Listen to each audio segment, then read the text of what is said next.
Gold, trusted gold buyers. మీరు తాకట్టు పెట్టిన బంగారాన్ని విడిపించి ఈ రోజు ఉన్న మార్కెట్ ధరకు కొనబడను. ఈ బల్లాల దేవుడు క్యారెక్టర్ బాహుబలిలో అది మిస్ అయినందుకు ఏమైనా డిసప్పాయింట్ అయ్యారండి? లేదండి, అది మన సడన్గా వచ్చింది. 3 weeks ట్రైనింగ్ చేయించారు, అలాగే పోయింది. సో మనకేమంటే ఇది ఎక్కువ మనసులో తీసుకుని అయ్యో అంటే ఆ సినిమా రిలీజ్ అయిన తర్వాత చాలా అయ్యో ఇంత పెద్ద క్యారెక్టర్ చేయొచ్చు.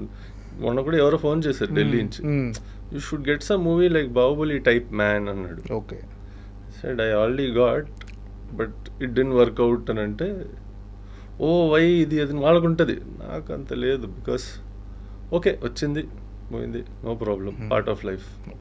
Wins and losses. స్పోర్ట్ ఎక్కువ ఆడితే అది ఈజీగా నేర్చుకోవచ్చు. అంటే 3 నెలలు ట్రైనింగ్ ఇచ్చి ఈ సినిమాలో మీరు చేయట్లేదు.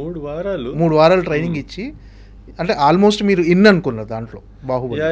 ఆల్మోస్ట్ మీరు ఇన్ అనుకున్న తర్వాత మీరు లేరు అని చెప్పినప్పుడు ఎలా కన్వే చేశారు దాన్ని మీకు? అంటే ఫస్ట్ అండి అది యాక్చువల్గా రానా చేయాల్సిన రోల్, ఆల్రెడీ రానా చేస్తున్నారు. అంటే మీకంటే ముందు ఫస్ట్ రానా గారిని అనుకున్నారు? అది ఫస్ట్ నుంచి తెలిసిన విషయం.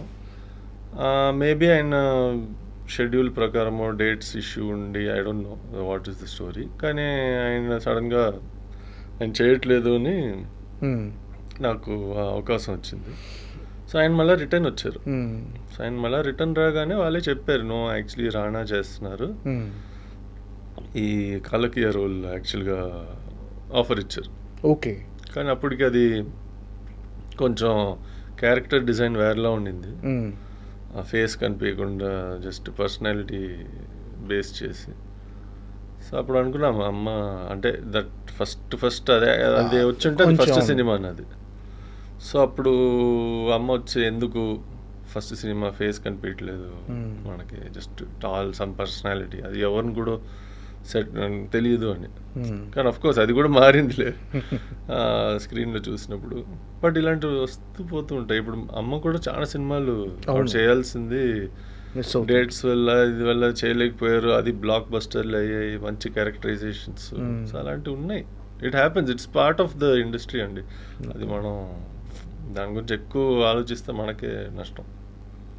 ఏది ఇక్కడికి తీసుకోరు, వదిలేస్తారు అంతే. అంటే తీసుకోవాలి ఓకే, బట్ మన చేతులు లేదు కదా, వి కెనాట్ కంట్రోల్ కదండి.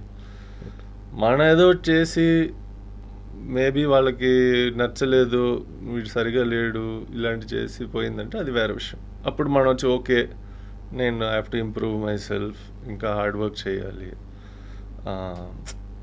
ఆ ఫీడ్బ్యాక్ వస్తే మనం we can work on it. Feedback రాలేదంటే we cannot okay do anything. So అంతే.